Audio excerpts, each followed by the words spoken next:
like when you become a parent, things become much more, life becomes, it lines things up for you a little differently, right? Like before you have kids, me and my wife, we can travel anytime, there's work and, you become you have a very clear focus. When you have children, it becomes about them. It's not about you guys anymore, right? And so that shift, it's a big one. It's one of kind of a selfishness together, and then to being absolutely selfless and doing anything you can for your kids. And so what I'm trying to do is create content to teach them first and foremost. That's why I started this whole thing, is just reading stories to them that I felt like didn't exist. Our kids are athletes, and they love reading about princesses and all these fairy tales, and they get a little sick and tired about the man saving the princess every time, and the same old stuff, magical wands and all that. My kids are athletes, man. They want to learn about soccer balls and basketballs and volleyballs and magic that comes from that. Yeah, and I love that you're encouraging young people to think more imaginatively about sports. Yeah. And I think that's where you go a step deeper. For me, observing you and learning about you and hearing you speak in other interviews and everything, what I'm fascinated by is that you've dealt with things in life pretty head on. Mm-hmm. Right? You've always gone at it. What took you a while? What was something in your life that you were shy about originally, or that took you a while to go head on with, but then finally you got there and you figured it out? Writing Dear Basketball. That was a hard jump, because I'd written before. I started writing probably about 17 years ago. So practicing every day. A lot of things that I wrote were ads. And so you write an ad, nobody looks up at who wrote the ad, right? You can there's a certain anonymity that comes along with that, right? But writing Dear Basketball was different. I was putting it out there for the world to see. I was trying to create a short film, and I didn't know if I could do it, man. And it was my daughter who kind of put things in perspective for me. Gianna, she's now 13, and she was like, "Well, you always tell us to go for it."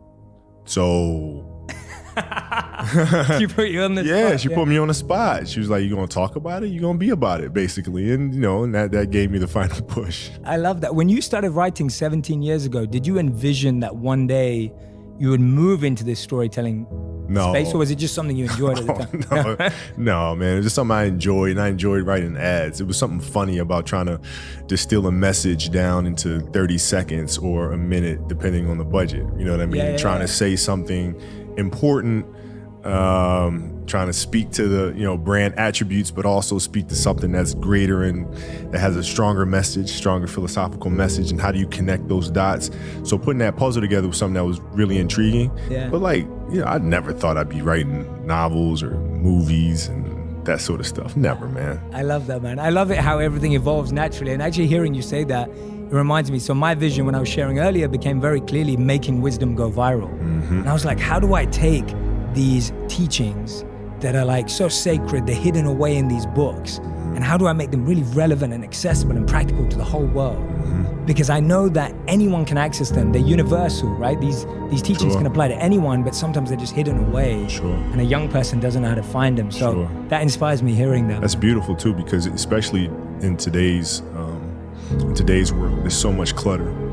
It becomes harder for kids to try to weave through a lot of the crap that's out there to find stuff that's actually beneficial to them. Sports is the greatest metaphor we have in terms of dealing with life, because even if you listen to music will give you guidance, right, that you can then meditate on and think about how you would apply it. In sports, you have to apply it in the here and now. You're faced with challenges moment to moment. You're faced with pressures and anxiety, communication or the lack thereof, and all this other stuff. It's in the moment, so you have to live it. And when you practice those things, you become better at it. But I just feel like in this day and age, our children have become less imaginative about how to problem solve, and parents and coaches have become more directive in trying to mandate or give orders or teach kids how to think and teach kids how to behave and tell them how to behave versus teaching them how to behave. And so that's why I'm creating these stories and creating this content. The basketball stuff speaks for itself in terms of what that comment did for me, in terms of giving me stability and giving me confidence to say, okay, it's okay to fail because you're going to be loved no matter what. And that doesn't just mean basketball. That means anything in life. That means writing. That means being an entrepreneur. That means having the confidence to go for it. And I've seen too many parents do the exact opposite, and it terrifies children, and children become paralyzed by their own fear because they don't have that security blanket of love and comfort. What I try to do is just try to be still and understand that things come and go, emotions come and go. The important thing is to accept them all, to embrace them all, and then you can choose to do with them what you want versus being controlled by emotion. You know, a lot of times I've seen players, even myself, you know, when I was younger, being consumed by a particular fear, and to the point where you're saying, okay, nah, it's not good to feel fear. I shouldn't be nervous in the situation, like nah. And it does nothing but grow. Versus stepping back and saying, yeah, I am nervous about the situation. Yeah, I am fearful about the situation. Well, what am I afraid of? And then you kind of unpack it. And then it gives you the ability to look at it for really what it is, which is nothing more than your imagination running its course. You know? It's not really a thing, you know? Like you think about game-winning shots or game-winning free throws. And people go to the free throw line and they're nervous about it. Well, what are you really nervous about? If you unpack that, okay, you're nervous that you're going to miss the shot. All right, so you missed the shot, then what happens? People are going to be embarrassed. You're going to be embarrassed because thousands of people, millions of people see you miss the shot. All right, and then what? People are going to talk bad about you. Okay, right? And so you're looking at it and go, are those things even important? That is my fear. Like, what is, you worried about letting your teammates down? Okay, have you let them down before? Oh, I'm sure, in practice and things of that nature, right? They're still there, you know? And so when you're able to unpack it, you kind of look at it for what it is, which is really nothing. Understand that life has this cyclical nature where it's, you know, what you do on Monday, it's fantastic, but then Tuesday is a bad day. But guess what? There's Wednesday. So are we just supposed to live our lives like this the whole time? You know, versus just staying like this and understanding that it's really just a journey of evolution every day. It's just constant improvement, constant curiosity, constantly getting better. The results don't really matter. It's the figuring out that matters. And man, like I've seen a lot of players, especially now, you know, in youth basketball, dealing with that. You have players that are like bigger and faster and stronger, and you know their coaches are just coaching them for results. You know, we're just going to use your size that because you're bigger than every other 12-year-old out there to dominate today, but they're not growing. Right? So they're just based on that result, but they're not focused on growing this young child into becoming a better athlete. And through that, teaching them how to become a more well-rounded person. And we're missing that. I had to do that because, you know, growing up in Italy, when I first moved over there, it was, you know, I didn't speak Italian, I didn't have any friends. You know, I had the game of basketball, and through sport and playing soccer, I was able to make friends and build connections. But it was a lot of time spent alone. And when I came back to the States, I wasn't the most athletic kid. You know, I was really scrawny, like really, really skinny, and had like major knee issues because I was growing. So I was the dorky kid with high socks and big old knee pads. I had to look at it from a long term because I wasn't going to give up on the game. Right. So I had to say, okay, this year I'm going to get better at that. Next year, this, and then so forth and so on. And then patiently, I was able to catch them. In basketball, it was different because you know, I expected to win. You know, like I expected us to win championships. I expected us to win 5. Quite honestly, I expected us to win 8. And so when you have that vision in sports, it's a direct competition. Like I know how hard they're working. I know how hard we're working. I know what their strategy is. I know what ours is, you know. So it's a little different. So when we went in the NBA, it was like, yeah, we expected to do that. But now we're going to come back and we're going to do it again, you know. And so it's that constant like, all right, you're churning. You win one championship, I'm back in the gym the next day, working, getting ready for the next one. Now, it's different because it's not about the awards. You know, you just wind up trying to create something that's going to inspire someone that hopefully, you know, through that inspiration, they can inspire somebody else. And what I've come to learn as my career went on is that's more significant than any championship. Is how do you connect with somebody that can then connect with another? You're looking at 62% of young children are dropping out of sports, 62%. And they cite the fact that it's not fun anymore. Well, what does that tell them? Man, that's telling us as grown-ups are getting in the way. Get out the way. Let these kids be imaginative, which, you know, like in our stories, it's important that, yeah, there's a fantasy nature to it, right? But it's rooted in reality, right? When we have fire-breathing winged horses and things of that nature, those are actual drills that are taking place. We don't have fire breathing winged horses actually performing that, but we do have ball machines that are spitting balls at tennis players, right? And so all of our stories are all anchored in an element of truth, so that children feel like when they are doing these drills with these ball machines, they can envision maybe it's a fire breathing winged horse. Like our job is to try to inspire the creativity inside of our children so that they can think through how to problem solve situations. So like, when I coach my daughter's team, it's not about giving them answers. It's about asking them questions and getting them to process things. Right? When the game is being played, I'm not sitting there giving them answers or barking out things on the sideline. I sit down and I'm quiet. My assistant coach sits there and she's quiet. And the kids figure things out for themselves, or they don't.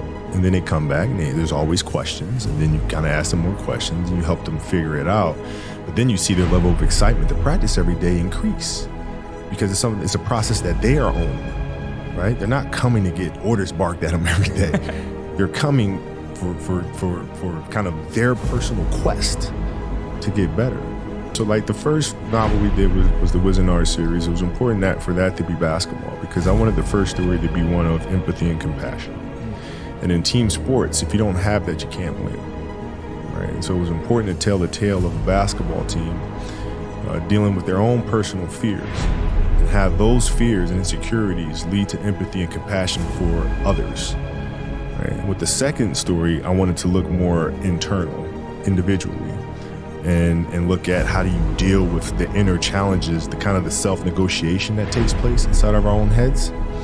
And there was no sport better than that than tennis. There's golf, but tennis, you have more movement, which to me symbolizes life in general, because there's a lot going on, right? There's the elements in tennis that you have to deal with as you deal with in golf, maybe not to the same extent, but they're still there.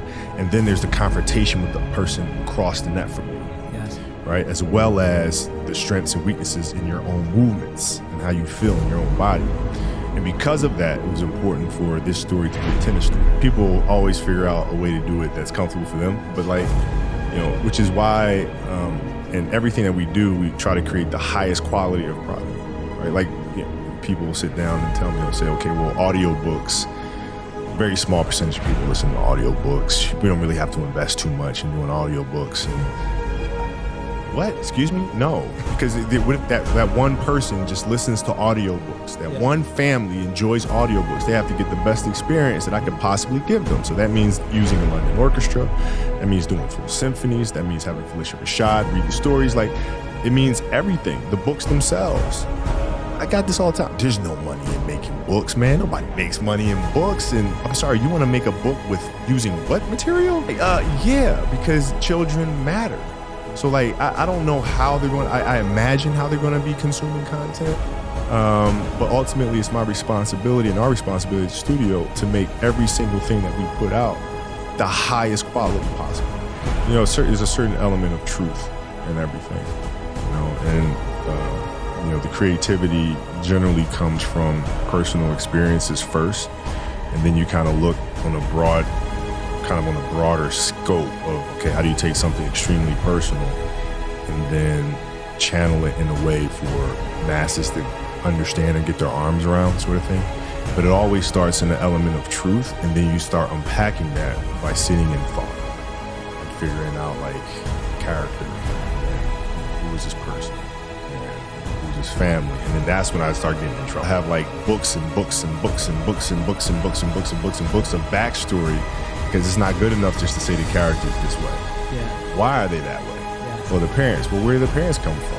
And where's the dad come from? Why are they raising a kid this way? And then, what does it have to do with the economy that's around them? And then just one thing leads to the next, and then you're just writing all kinds of stuff. In the hall here in the office, I have a hall that I call Muse Hall. We have all the portraits of some of our muses here, from J.K. Rowling to Steve Jobs and so forth and so on. And I think it's important to research them. And it's like putting fuel in the fire every day. There's constant inspiration. You read about them, what they were able to accomplish, how they went about accomplishing it. You're just constantly, feeding that flame and learning. And the best way to do that is to learn from the people who have done it. Yes. Yeah. Brings us to the importance of storytelling. Yeah. Their stories still live. These muses are here. It's important to learn from them. And if anything, it helps you remember that they are human, just like us. Yeah. These great things that get accomplished can be accomplished by others and beyond. You know, building Walt Disney Company is not something that, you know, people look at and scoff at and go, oh, it can't be done anymore. Well, why not? Why not? Yeah. Because you realize they're people just like us. They made mistakes just like us, and they kept going. And we can do the same.